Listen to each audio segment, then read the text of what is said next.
So hi everyone, hi to those on YouTube, hi to those on Zoom. For those who don't know me, my name is Faith. I'm a software developer at Sky. I'm also a career changer, and I'm also a volunteer with Coding Black Females. And for anyone who's joining us for the first time, Coding Black Females is a non-profit organization which is a safe space predominantly for Black women in tech or for Black women hoping to get into tech. So we host events like this. We also have a podcast.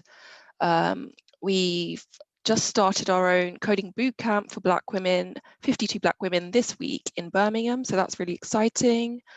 We have mentorship schemes, and we have like our online virtual safe spaces on WhatsApp and Slack, and a host of other things as well. So for today's event, we're collaborating with Seidea, and this is an organization which focuses on upskilling Black, Asian, and minority ethnic women. And their mission is to close the gender gap in cybersecurity for BAME women. And we've got Stephanie talking with us today, and she's the founder of Seidea, so you're in very good hands. I'm just hosting today, so you won't hear much from me, but I will be back for the Q&A. So if you have any questions for Stephanie, if you're on Zoom, use the Q&A box at the bottom, or if you're on YouTube, you can use the chat box there, and I'll make sure your questions get to Stephanie. So over to you, Stephanie. Thank you for having me, Faith. I'm glad to be here. So today we're going to be talking about security malware threats. Before I start, I'm just going to quickly talk again about and what we do. So we are trying to help Black, Asian, minority ethnic women build cybersecurity careers, and we do this through e-learning programs. We also have virtual programs such as virtual internships and a tailored jobs board for BAME women. So I will be your host for today, and just to kind of talk about what we are going to be discussing today. Today's agenda is that by the end of this session, you should be able to know the most common malware and how they occur, as well as understand ways in which you can prevent malicious software and protect your devices. I do want to say that this is a beginner-friendly workshop and would only cover the basics of malware. So if you are interested in finding out more about malware, I'm definitely happy to give links to other places you can kind of go to get more research on what we're going to discuss today. So introduction to malware. So what is malware? Malware is a malicious software and is a wide range of software that has malicious intent. So today we're going to be looking at buffer flow, viruses, polymorphic viruses, worms, Trojan horses, spyware, ransomware, and hardware. Sorry, I just want to, my throat is itching me, just a quick. Sorry, guys. So yeah, we're going to be talking about buffer overflow, viruses, worms, Trojan horses, spyware, ransomware. I'm sure that everyone has heard about adware before. And we're going to be also talking about rootkits, backdoors, and zero-day attacks. So what is the buffer overflow? A buffer overflow is a programming error. So I do want to highlight that a buffer overflow by itself is not a malicious software. However, it is the route in which a malicious software can travel into the system.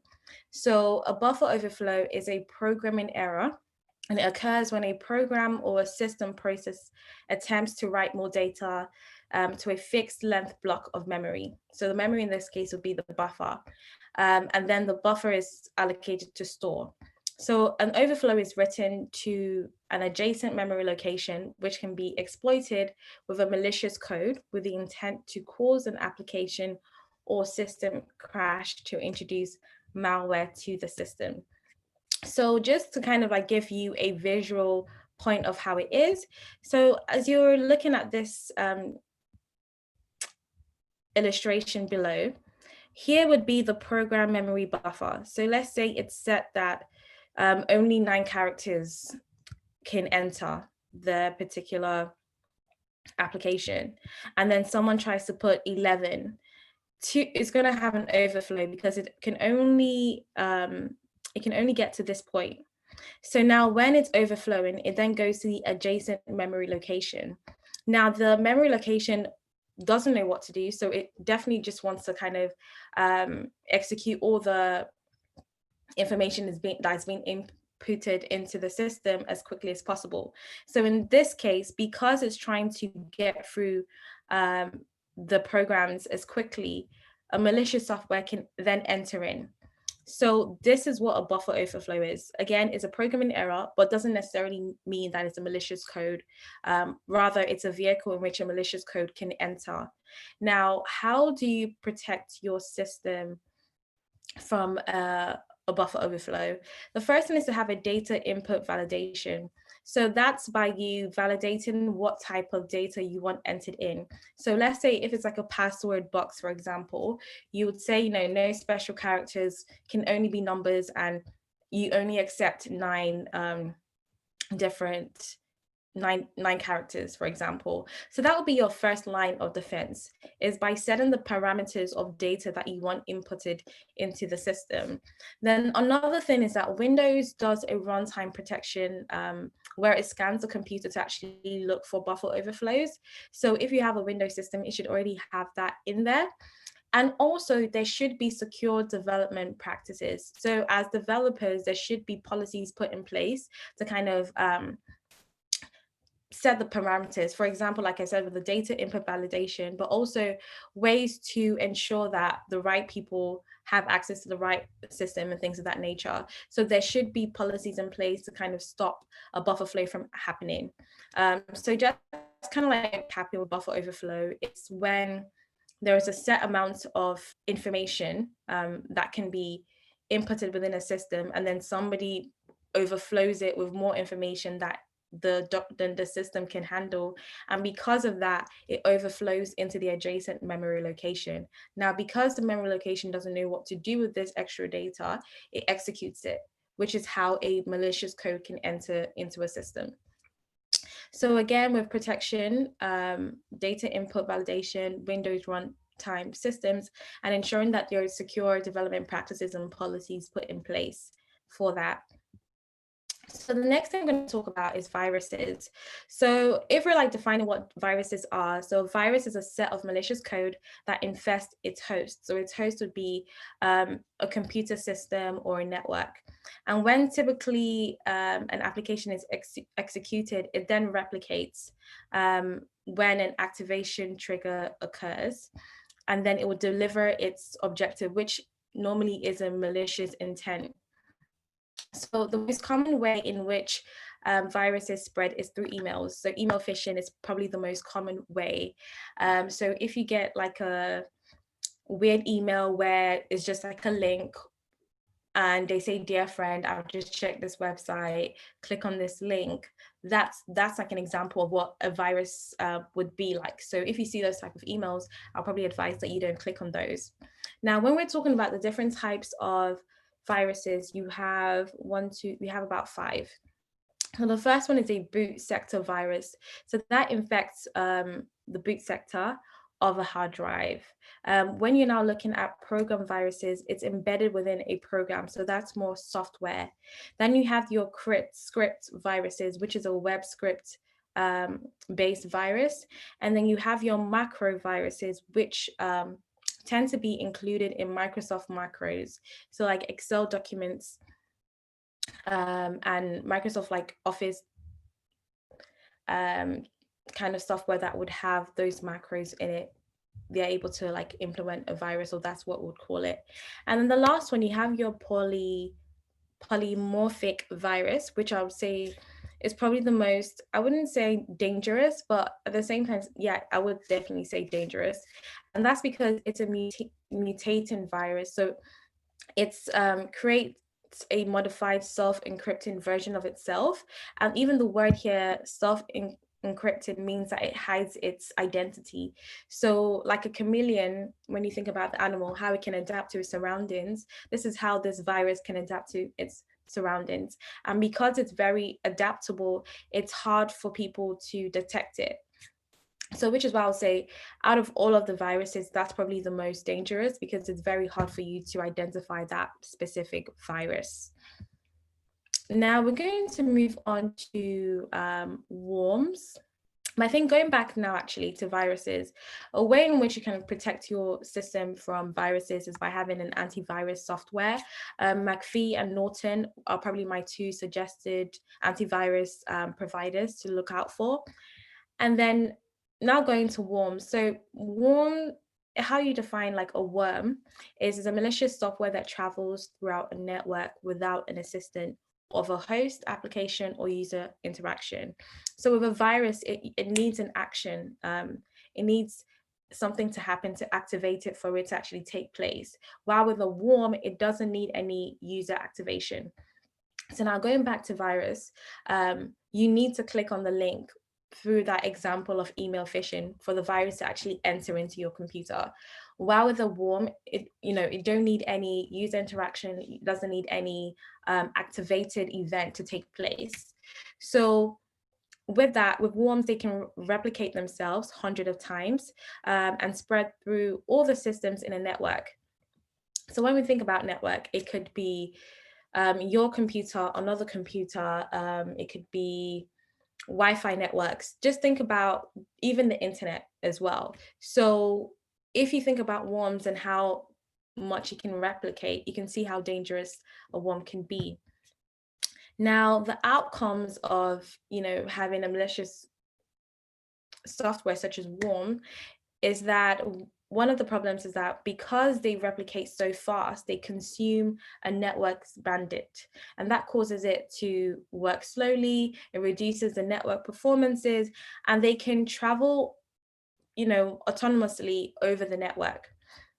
And because it doesn't need a host application to execute it, it's kind of harder for you to stop it, because with a virus, that you shouldn't click a certain link. You can kind of like stop it a lot quickly.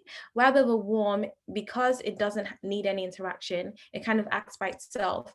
So because of that, I would say it's probably more dangerous than a virus. Now, the next one is a Trojan horse.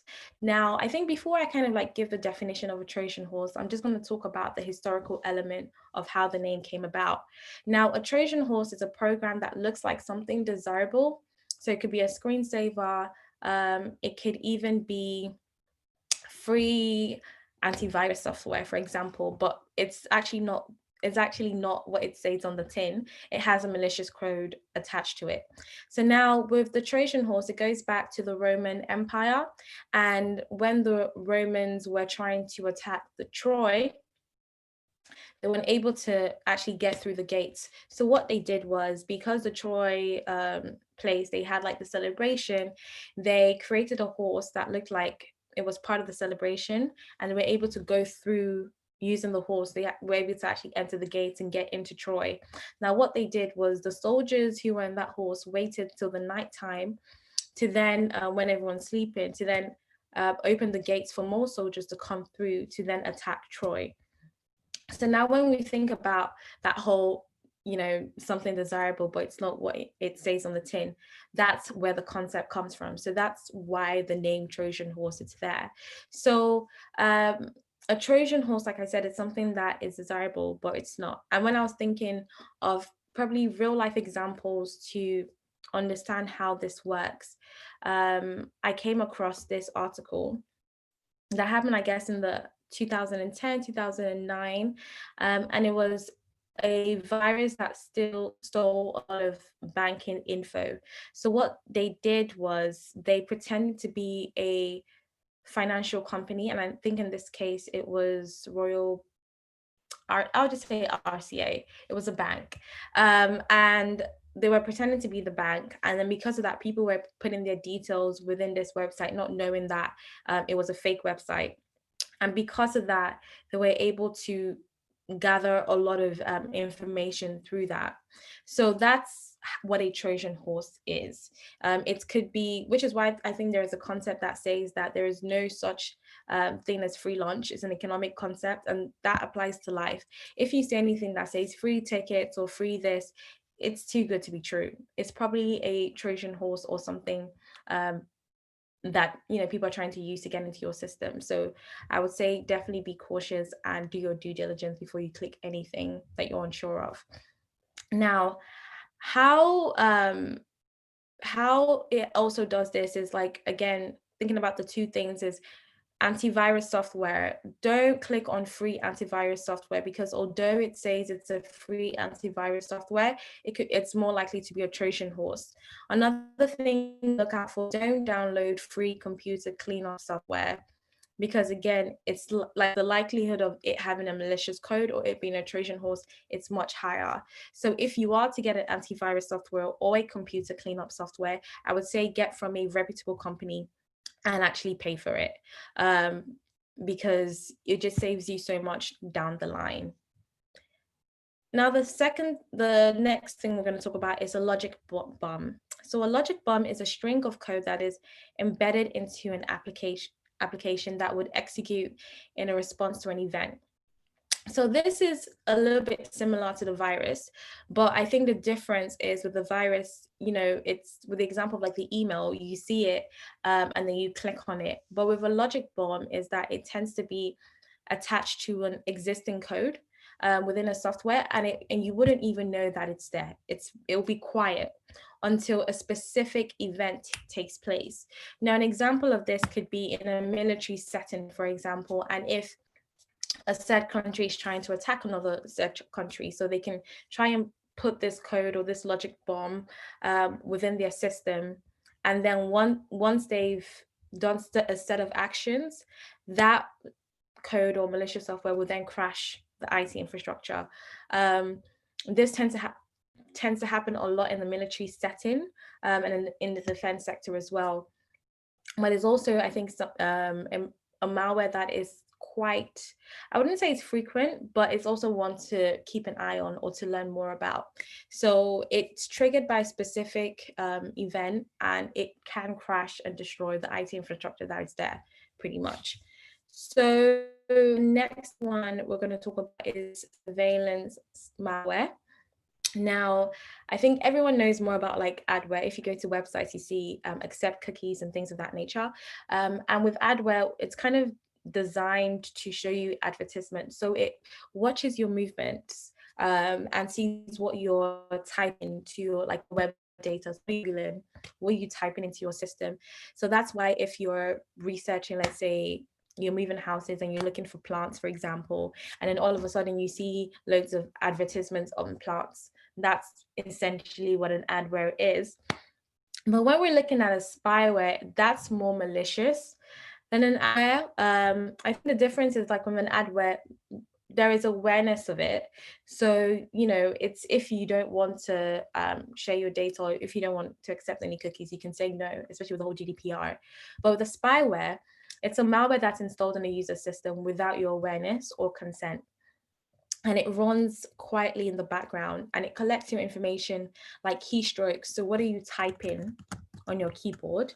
Screenshots of your computer. It can also, take your authentication credentials. So I know if you're on Mac, there's something called keystrokes, or if you use like a password manager, it can gather those information.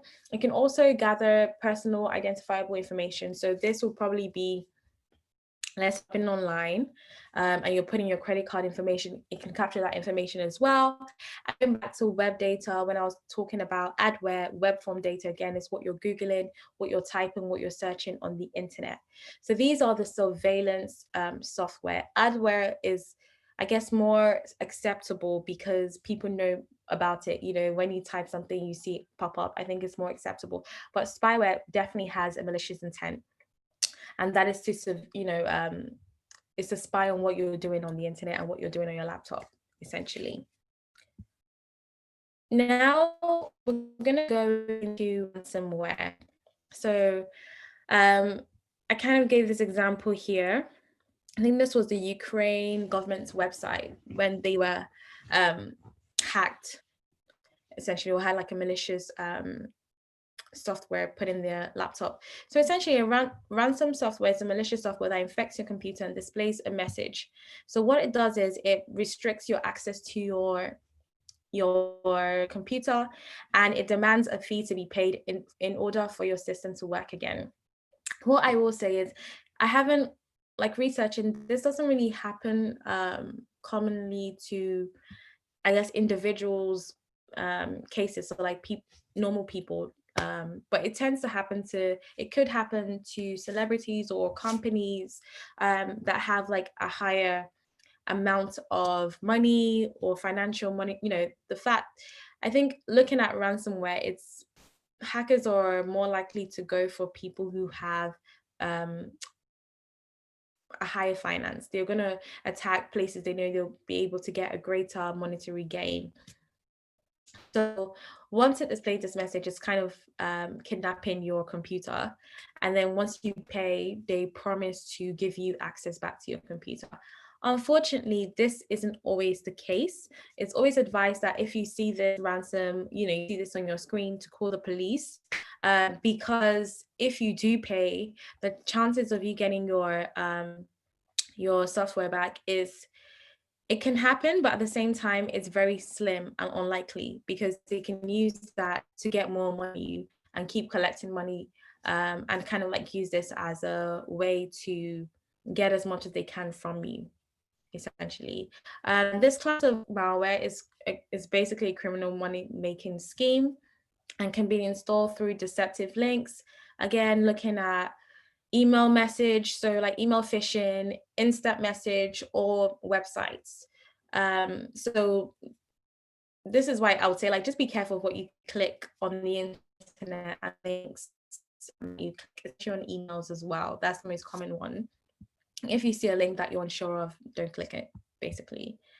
And then the next one to look at is malware. So this is the Rootkit Malware, and this malware is designed to gain root or administrative access on a system by exploiting known vulnerabilities and enabling privilege escalation. So if you work, you know that sometimes if you're having issues with your software or your computer at work, you can call someone in the IT department who can have access to your computer to kind of like let you know what's wrong with your system, or to kind of like give you access to something. So what they do is they are able to gain administrative access. So in that case that I gave, it's not necessarily malicious, because the IT department they need to have those privileges and those like administrative access to help anyone who might be having difficulties with their computers at work.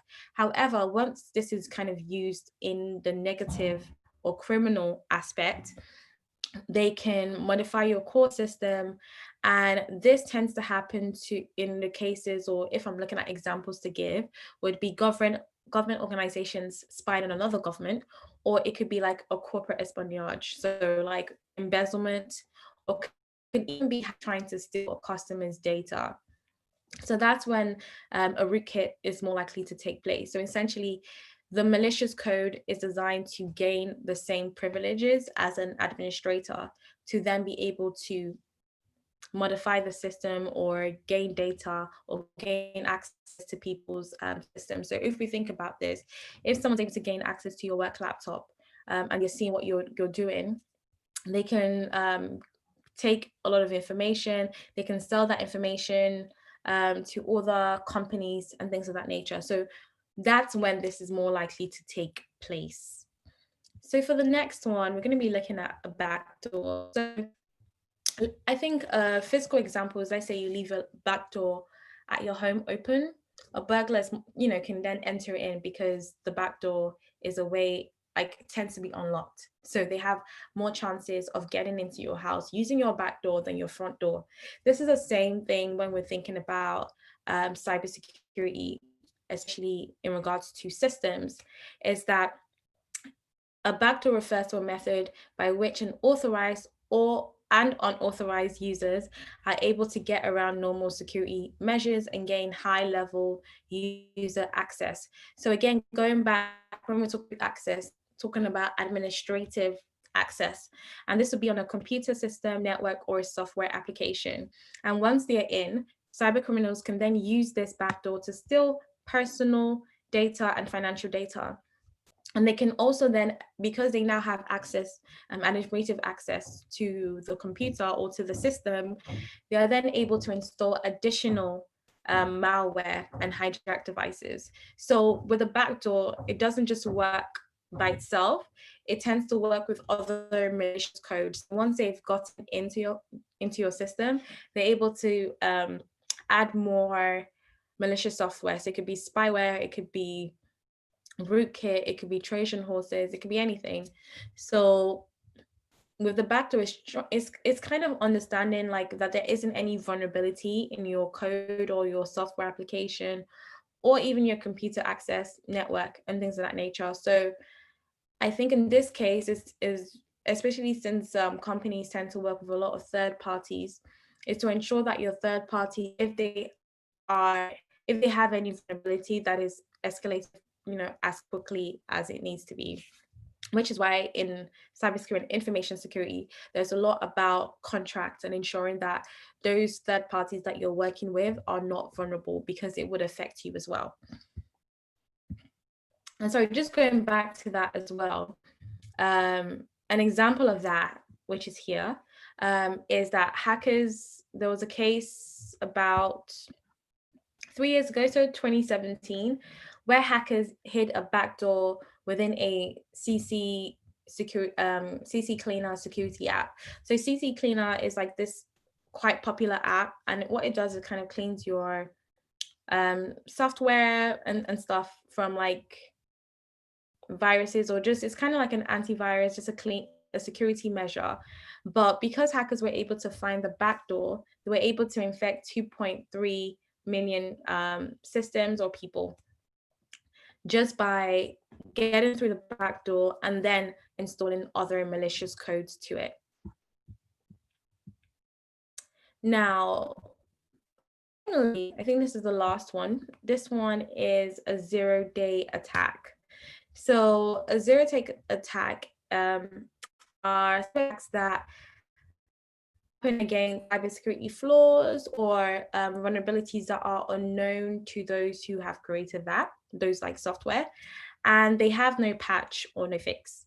So it occurs on the same day a weakness is discovered and is exploited before a fix becomes available to its creator, which is why also in cybersecurity, you tend to have bounty hunters, who are people who find vulnerabilities within companies to then kind of escalate it, and then they get a reward or a bounty based on them being able to spot that vulnerability. So that's also another business attached to this. So in a flash 0-day attack, if we're going to look at this visual example, step one is that you visit a website that displays a malicious advert. And then 2, when you click on that advert, you're automatically redirected to a malicious site hosting the exploit. Number 3 is if you have Adobe Flash Player installed, the exploiter will then download like the malware into your system. And then number 4, the malware would then lead to a system compromise. So that's pretty much like, if we look at the steps of how that happens, that's like a visual example. So lastly, a bug bounty program are offered to software developers by which individuals can receive recognition compensation. Like I said, if you're able to report a vulnerability within a system, corporates tend to pay people who do that. So there's some people who like their full-time job is to be freelance bounty program, I wouldn't say program hunters, but probably like bounty cybersecurity experts. And what they do is they find vulnerabilities to then escalate and then get a reward from that. Now, how do you protect yourself against malware? I think with some of the examples, I talked about potential solutions, but I would say the 2 main ones are antivirus software.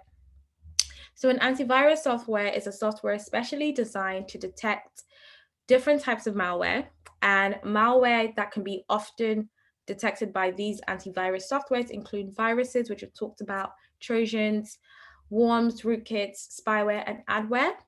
And another thing that I don't think is quite common, but I think it's something that you should look at, is anti-spyware software.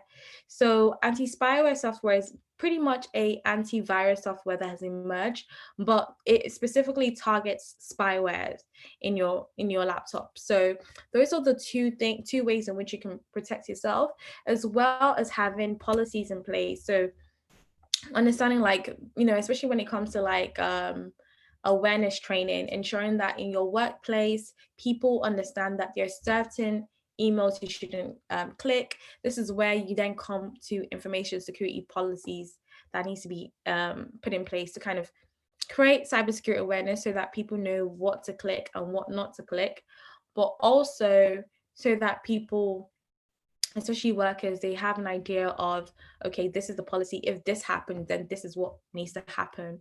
So in case of with malicious software, especially with the buffer overflow, if your system crashes, it is advisable that you always have a backup. So always have a backup storage. So let's say you're a small business owner, and you have like your website, always have another copy of that website, like a beta version, so that if, for example, your website crashes or anything, you're able to implement the new website, as well as like your information and stuff like that. Always back up your data in different places, so that if you lose it, you can always get back those data as well. Another thing I'll say is, if you're a business owner or in corporate, definitely have a cybersecurity insurance as well, so that if you do have an attack and it leads to damages, whether that's reputation or financial damages with people suing you, it's always good to have a cybersecurity insurance just to cover your back in that aspect. So now we're going to a few quiz. I'm going to look at the chats to see what the answers would be. So I want this to be very interactive because I've spoken enough now, and I want us to answer these questions together. So the first question is, let's say you are a network administrator for Zara and you come into work on Tuesday morning to find out that the network has slowed due to a crawl, and several users are complaining that the systems are running slow. What type of malware are they likely to be affected with? If you can put the answers in the chat. Do you think it's A, a worm? Do you think it's B, a logic bomb? Or do you think it's C, a virus? Or do you think it's D, a Trojan horse? Okay. I've got a mixture of answers. We've got an A, B, C, D. Okay, can one more person comment? Okay, I'm seeing a lot of A's. All right, we're going to move on to the next page. The answer is A, a worm. So if we think about it, Jessica says woo. If you think about this, the software has slowed down, because when we think about worms, because they replicate themselves, they take up space in the network bandwidth. That's what we said. So because of that, it's more likely to be a worm in regards to being like a malicious code. That's why it's a worm. So we're going to go to question 2. We have 5 questions, and then it will be Q&A. Just looking that I'm still good for time. So question 2, what type of malware will execute a response to a specific event? So such as when a specific date or event is reached. Okay, a lot of B's. All right, let's see if everyone's right. Okay, you're right, yes. B, logic bomb. And the reason why it's B is because if we think about a logic bomb, it waits for a specific event. So a date, event to happen before it ignites, it's activated. So that's why it's B, which is a logic bomb. So we're going to go into the third question. So dash to fill the space. So dash create modified self-encrypting versions of themselves to avoid a virus detection. So if we think about it, it's like a chameleon and it changes. So which of the viruses changes? Because of that, it's very difficult for you to find it. Okay, a lot of B's. And you're right, it is B. Like we said with the polymorphic viruses, they adapt to their environment. So because of that, it's very hard for you to detect it. And also the key word is self-encrypting. And when we think of encrypting, we think of like WhatsApp. It's when you hide something. So because of that, it's very hard for you to detect it. So that's why it's that. So the next one, question 4, dash, modify core systems and is designed to gain root access and can be invincible to operating systems so they can persist without detections. So which one would it be? Would it be adware, backdoors? Okay, this one, to be fair, this one was a bit easy because the word root access was there.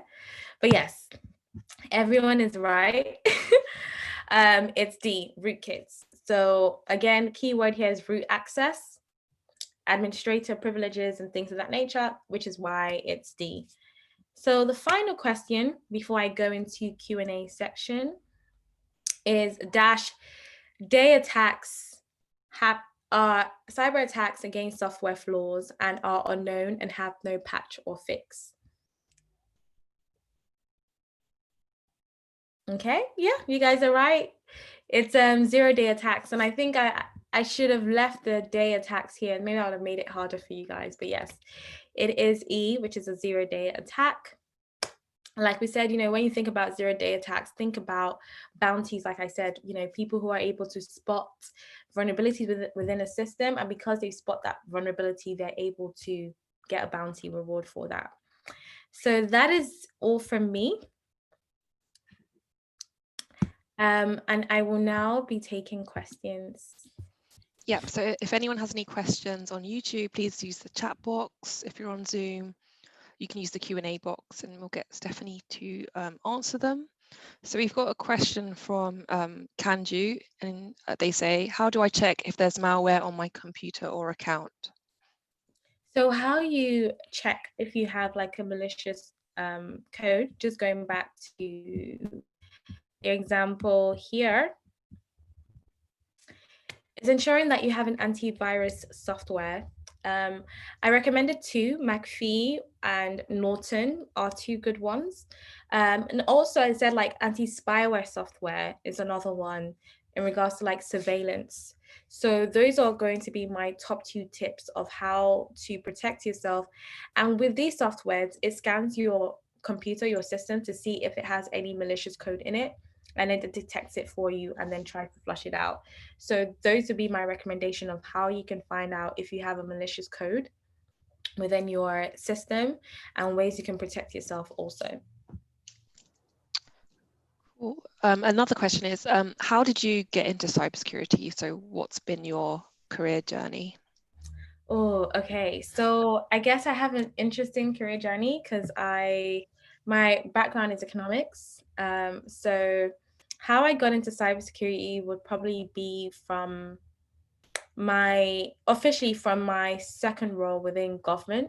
I was working on cyber intelligence. So that was me looking at cyber crime, mostly looking at modern slavery and human trafficking, and how people were able to traffic people using fake job ads, as well as looking at online child sexual exploitation. So how people are using cryptocurrencies and things like that. So that's how I got my foot in the door.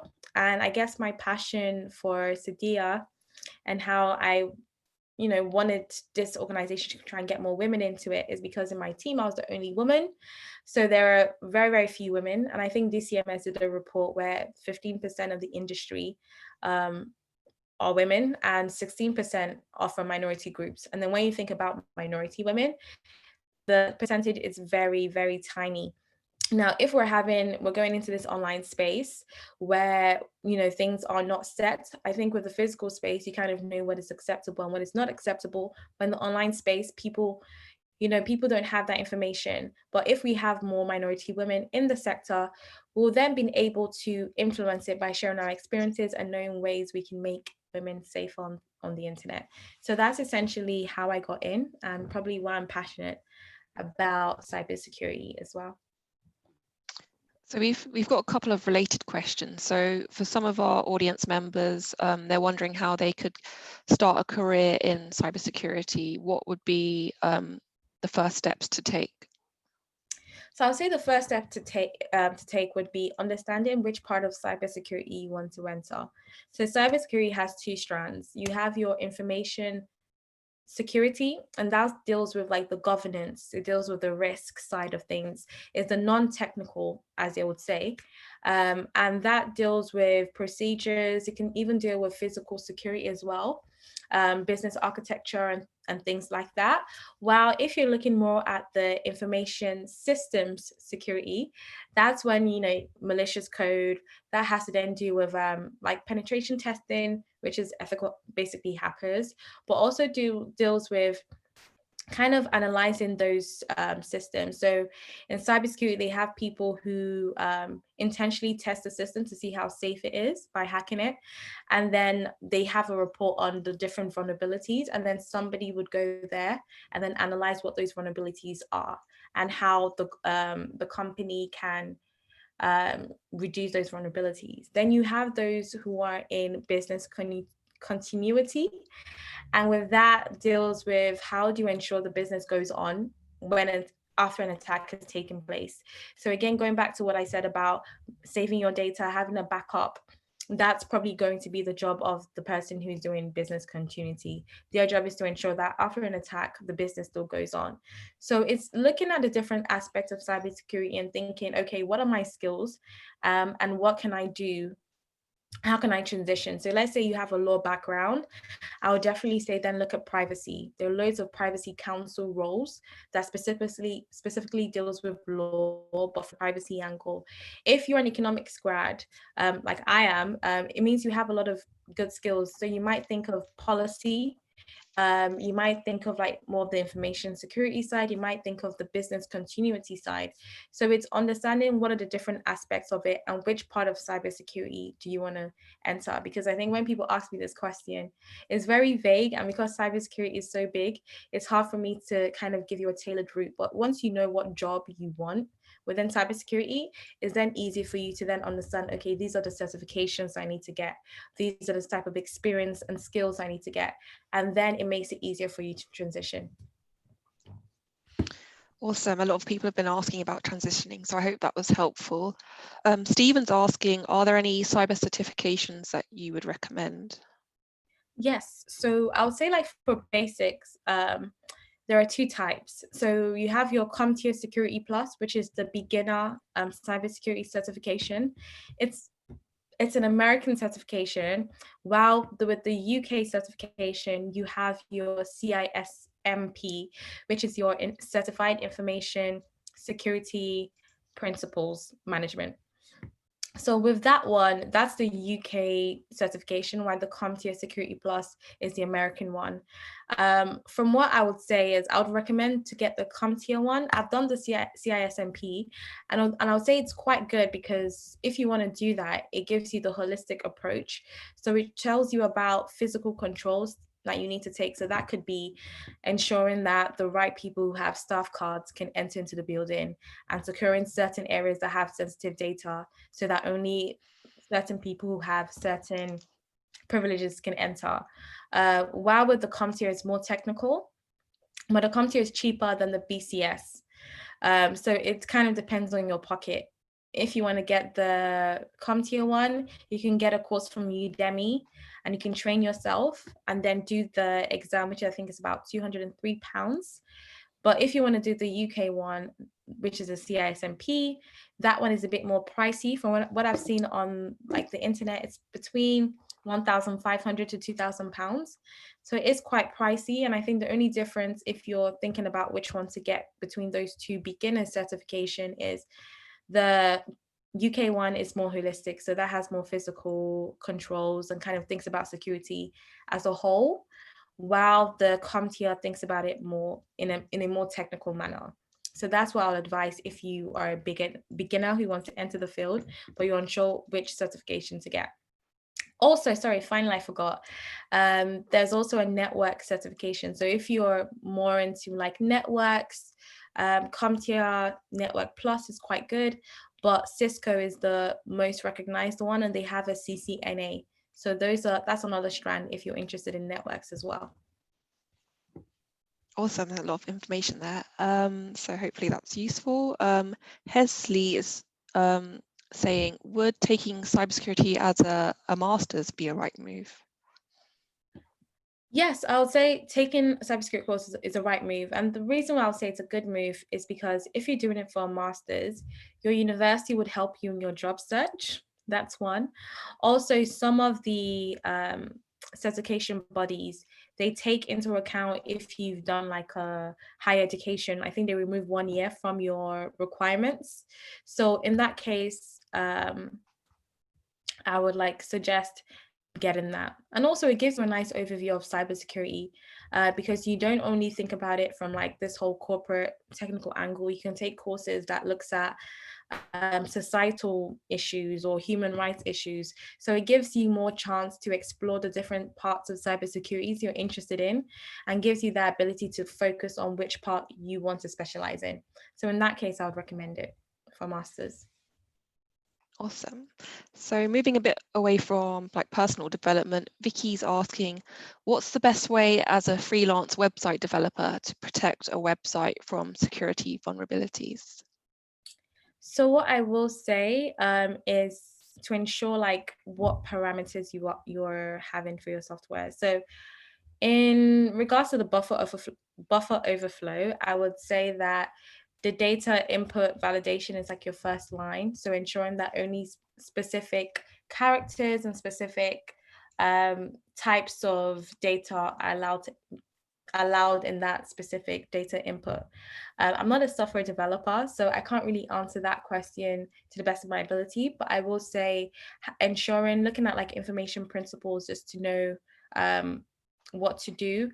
In regards to like website design, I know there are some good APIs if you're using WordPress that you can install, and that checks your website to see whether that has like any malicious codes. So that's what I use personally, just to like check. I can try and find out the name of that specific API that I use, and then I'll send it to Coding Black Females to share. Yeah. I guess that's an interesting point to pick up on. So you don't code in your working in cybersecurity. So what kind of practical things are you doing if you're working in cybersecurity and not coding? So if you're working in cybersecurity and not coding, like I said, there's two parts. So I'm in information security, so that's the non-technical aspect. And that looks more at governance, it looks more at risk management, and it looks more at policies. So in regards to information security, if I'm working in a company, that would be me setting policies in place that you can't, if you have a mobile phone, this is what you can do. It's probably me working with a developer to ensure that people can't go to certain websites. So as you've seen with instant messaging and social media websites, they tend to be high risk for viruses. So a lot of companies tend to block those sites. So as a information security expert, will probably be me working with them to set those parameters in which I can reduce the likelihood of an attack happening. So you're not necessarily coding, but you're working with software developers to tell them this is what you need to do. These are the parameters that we need to be setting to ensure the safety of our systems. Awesome. So next question, Ashley asks, are bounty hunters the same as ethical hackers or pen testers? Kind of, and sometimes they cross on the boundaries of grey hats as well. So it's not really their job to do that. They just do it because they know that they can be paid from it. So I know there was a good case of someone being paid a huge sum of money by Facebook because they were able to find a vulnerability. So it's pretty much them trying their luck to see if they can find a vulnerability and then letting the person or the owner of that website know that there's a vulnerability so that they can get a reward. Just to our last question, Stephen has said that anyone who's concerned about vulnerabilities on their web apps that they're developing should check out the OWASP, so OWASP top 10 web vulnerabilities. So thanks, Stephen. I guess kind of changing tact again, Victoria has asked, what has your experience been like in IT as a Black woman? Ooh. Okay, what has my experience been? I think honestly, I would say the good parts and then I'll talk about the bad parts. So the good part is with technology, I just feel like it has the ability to impact lives in a positive way. I think this is me kind of putting my economics hat on. I do believe that technology can improve someone's livelihood, you know, especially now that we're working remotely. Someone in Nigeria can be able to get a remote job in San Francisco, for example. That's what the internet has been able to bridge. And with working in IT as well, there's so much more opportunities to meet more women. I think now there's been a lot of work being done, such as like coding Black females, to try and get like people involved in it, as well as you to network with other people within the field. It's also, I think you're able to move on quickly. If you're good at what you do, you can move on quite quickly in regards to that hierarchy or just ranks in general. So there's a good career progression. In regards to the negative parts, so I would say probably because of me, I would say like being a Black woman is definitely, there's not a lot of diversity. Diversity is such a huge issue. So you're rarely going to meet people who look like you. You might be the only Black person in your team. Also, and because of that, it can be very isolating. So in that case, I always recommend people to join their employee networks, because that's another way of you to engage with other people who look like you. Also, sometimes there's ageism. I've personally experienced ageism in like my field of work. That could be just people not thinking that, well, people feeling like just because they had to work 13 years to get into a particular position, that's the same for other people. But obviously now things are moving a lot quickly, so you can progress a lot quickly. So I'll say that's like my personal experience, but I'll definitely recommend more people to go into IT because there are so many jobs like available, and every day new jobs are being popped up. So even like with cybersecurity, like I said, there is a non-technical aspect because I think people tend to shy away from cybersecurity thinking hackers, hackers, hackers, but not it's not just hackers. There are loads of field. Even when I talked about like business continuity, that's thinking about how does a business survive an attack. And you don't necessarily need to be technical with that, but that has to do with you being more business minded and maybe dealing with more data protection and things like that. So definitely, if you're interested in going into IT, I would recommend anyone to go into it. Obviously, there's a diversity issues, which is why Seideas exists in coding Black females. But the idea of it is that more of you take the opportunity, because if there are more women and more Black women in the industry, then a lot of issues and things that we see with apps and facial recognitions not being able to, you know, recognize dark skin, that wouldn't happen because there'll be people in the decision making table actually making those changes and sharing the experiences in that. Totally agree. In terms of Seidea and how people can get involved, how can people get involved with the work that you're doing? I thought about this at the end of the presentation slides. Mm-hmm. This is how you can connect with us. So we're on Twitter, SEIDEASI. We're also on Instagram, and we're on LinkedIn. We're called Seidea CIC because we're a community interest company, which means that although we are for profit, our main goal is our social cause. If you want to send an email, the email address is there as well. And at the bottom is our website. So feel free to explore, connect with us and learn. We definitely want more women in cybersecurity, and we want to support people who are interested, especially BAME women, in entering the sector. So connect with us, and if you have any questions, feel free to connect with me as well. So just on that, Imen's asking about the virtual internship. Are you guys planning to expand the number of candidates that can participate in it? I know only 12 did it this year. Yes, so only 12 did it this year because I'm very hands-on. So I've been working with like the women in regards to like giving them moral support and supporting their journey with like mentorship and stuff.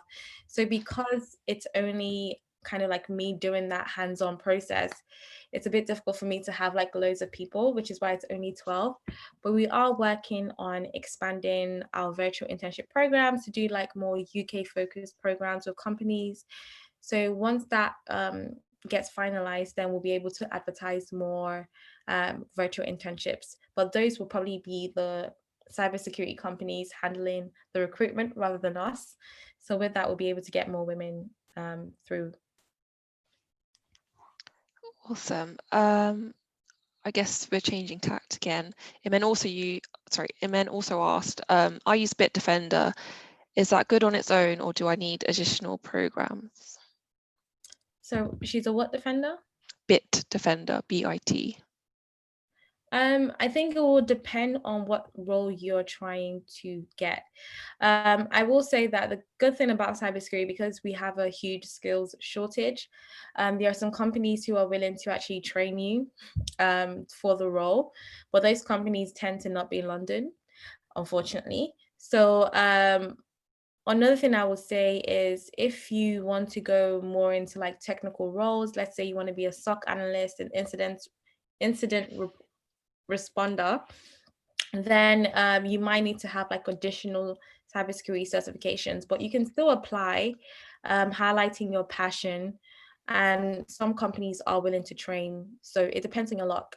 You can try and apply for now, see if that works. And if that doesn't, then I would suggest trying to get like a cybersecurity qualification under your belt.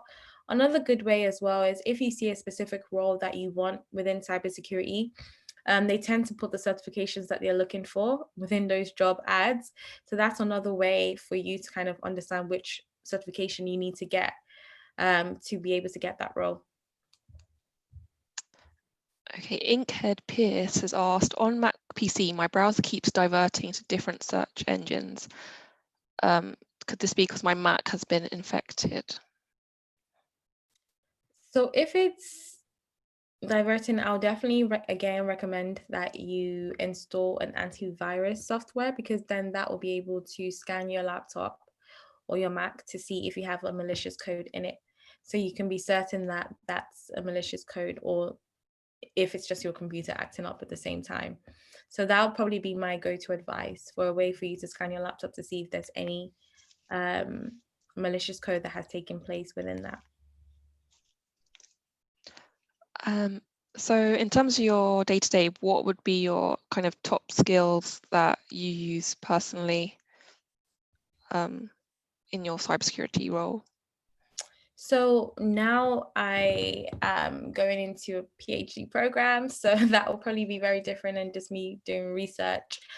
But I would say the day-to-day role, it depends on what you're doing. So when I was working within a government department, my day-to-day consisted of me talking to a lot of people, a lot of stakeholder management. Also, having high risk management is an important skills. So when you're thinking of like risk management, it's a simple thing of having a risk register. So understanding like if you guys are about to do an action, what is the risk, what's the impact of that? And also another skill I would recommend is being curious, having some sort of IT skills. I think what helped me, because I didn't have like a cybersecurity background, but I did some coding courses with Code First Girls.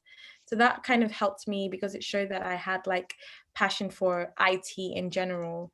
So that helped me within that role.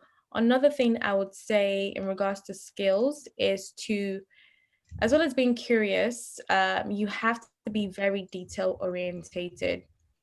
And when I mean detail orientated is like if you're going to be working in policy, especially, you want to understand step by step what is like the thing you're requiring for the people at your workplace to be doing.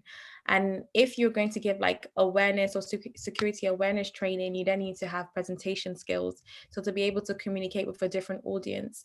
I think with those who work with information security, you need to be in the middle between understanding technical languages and being able to articulate that technical languages to a non-technical audience. So if you're able to have that important skills where you're able to talk with software developers, but then also able to communicate with those in management teams, that's also a win-win. So I would highlight those key skills as something that you should be working on: your presentation skills, risk analysis, being able to articulate and communicate to like a different audience, as well as having some IT kind of skill in your back pocket. Another thing as well, funny enough, is project management.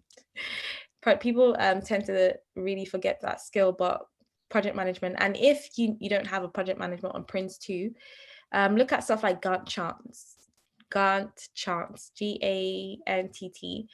And if you use that in your day-to-day job, that also highlights that you're very project driven. So you can use that as an example when you're going to a job interview, that you know how to manage different projects.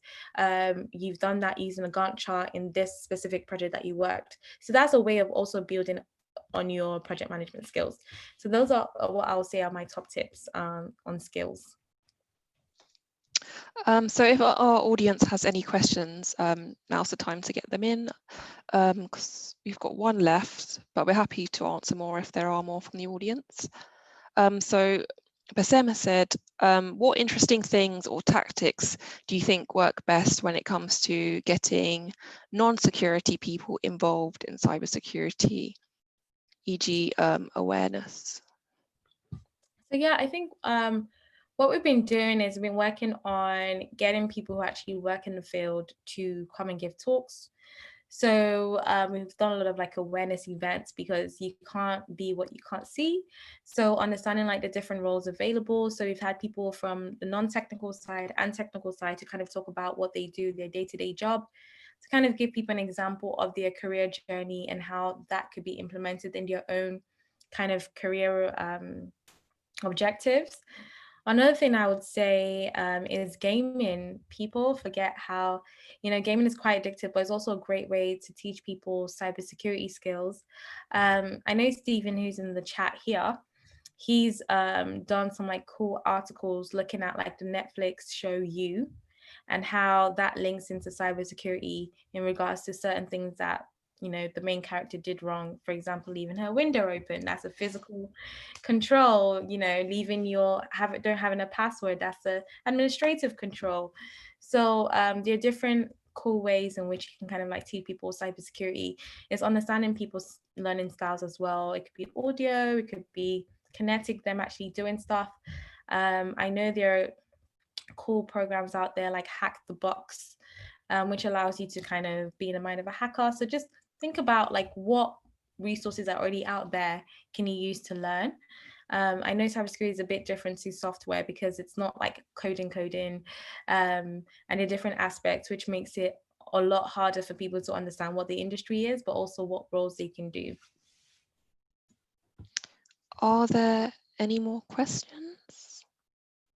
I'll just give it a couple of minutes.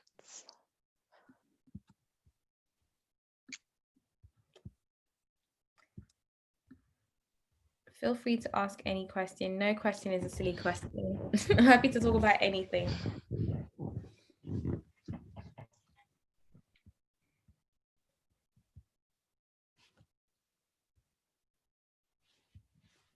I guess, what do you see as the future of cybersecurity? I think you said that you're seeing lots of jobs advertised. Is it kind of a booming industry, I guess? Yes, it's a booming industry, and I think a recent report said that there's an estimated in the next 10 years there'll be 20.5 million jobs created from cybersecurity. So it's definitely a booming sector, one that is growing. And with everything now, because of COVID being online, people are more vulnerable because you're not in your kind of like work laptop where it tells you can't go to this website or that website. And because of that, I think cybersecurity has now been put in the forefront. Also, I think data privacy is another area that has been popping up, especially in the whole healthcare with now COVID. A lot of companies have been given, especially apps, have been given funding, but those apps don't necessarily have privacy by design. So they're collecting more data than they need. So that's another like interesting topic that has been booming around cybersecurity in regards to like biometric data. So I would say it's definitely an industry that it's growing, but unfortunately there are not a lot of people interested in it. Which is why like I'm praying that there's going to be more organizations actually trying to target more girls into choosing this as a career. So I guess leading from that, Victoria's asked, what's the most interesting case you've dealt with in cybersecurity so far? Oh, I would say the most interesting, can't really talk about what I did, but I will say the topic was understanding how cryptocurrency and Bitcoin was being used as a way to get things from the dark web and hide identity. So that to me was quite interesting because when you think of, especially thinking about like the whole financial aspect of cybersecurity, something that I'm not too well versed in. But seeing that and seeing how then it's difficult for people to then trace criminals lets me know that in, you know, with the way things are going and with the lack of skill shortage, people are definitely, well, there definitely needs to be more need of this being taught because criminals are getting more, how would I say, more creative by the day of ways they can hide their identity and on also of ways they can actually steal information from people. So we have another question here. How do I best network with people from the cybersecurity industry when I don't know anyone personally? Okay, I would recommend some good groups. There is Mentor and Mentees in cybersecurity, which is a LinkedIn group, and they are quite booming. Also, if you are a Black person, well, definitely a Black woman anyway, this is targeted to the right audience. There is Blacks in cybersecurity. So I tend to join the American groups.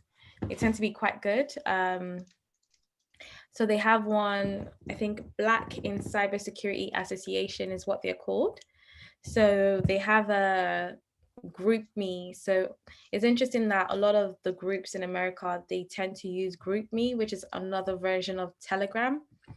But they have like really good groups there. There's also T's in cybersecurity, which is another group. And Seideas also has a group for BAME women on LinkedIn, which we've just created. But if you're looking for like more established ones, I would definitely recommend Blacks in Cybersecurity Association and Mentors and Mentees in Cybersecurity on LinkedIn. They're really quite good and they're quite engaging as well and diverse. Awesome, thank you. Okay, so Bassem has asked, what was your biggest learning curve when transitioning to info security? Oh, I'll say my biggest learning curve is, it would have to be self-motivation, understanding that I can do it. I think it's so cliche, but I think it's a mindset thing. And for a while, I had an imposter syndrome because I didn't have certifications until like recently. So I didn't feel like I was a proper cybersecurity person.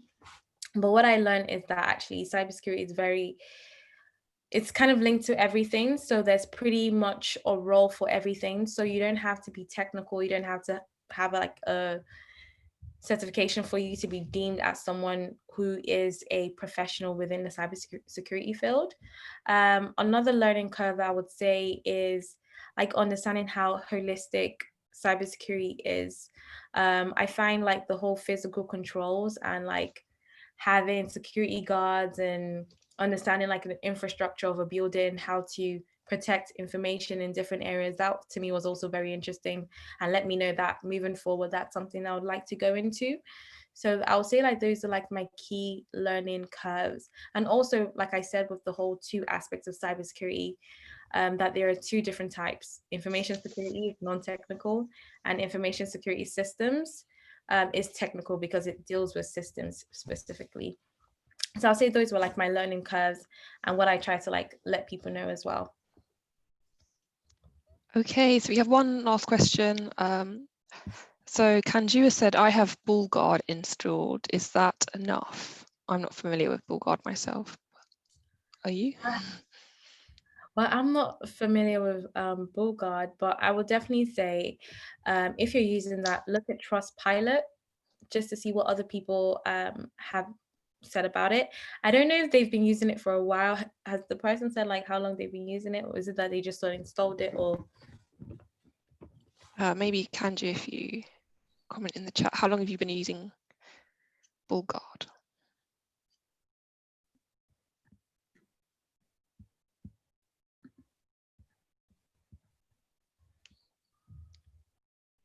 who said? There's no comment. Oh wait. All right. So what I will say is, if it's 4 something years. Sorry, 4 years. for a while, then I'll say if it's working for you, then continue to use it as an antivirus software. I think also maybe think about getting an anti-spyware software. So like look to see what the BullGuard protects and which malicious software does it target, because then that would allow you know what your computer is protected from. Because it might protect like 5 malicious codes, but there might be 2 that it's not protecting.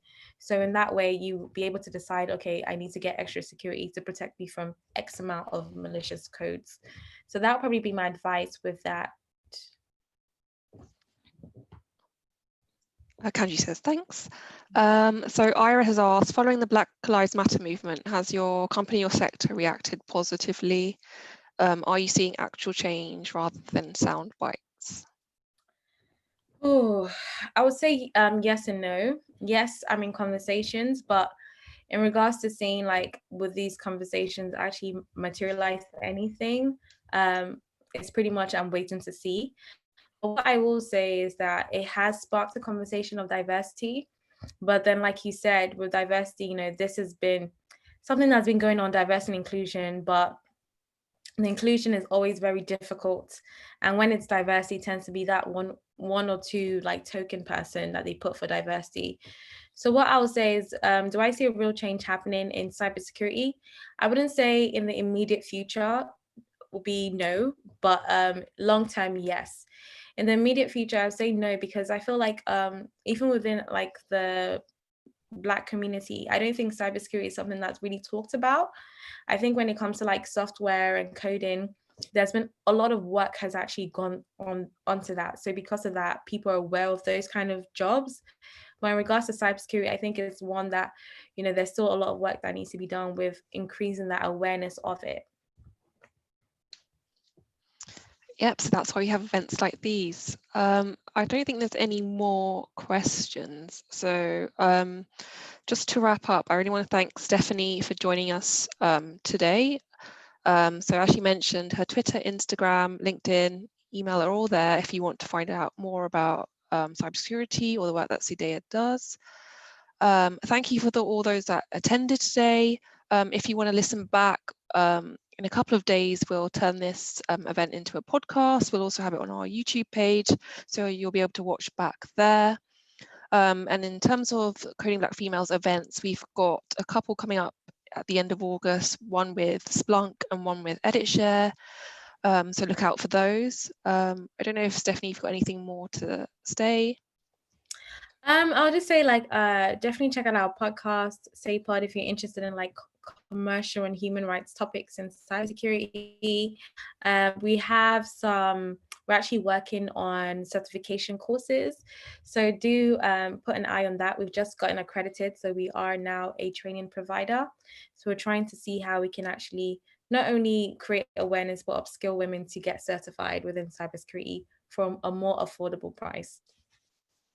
Awesome. So thank you everyone for joining today, and hopefully see you at an event in the future. Thank you for having me. Thank you.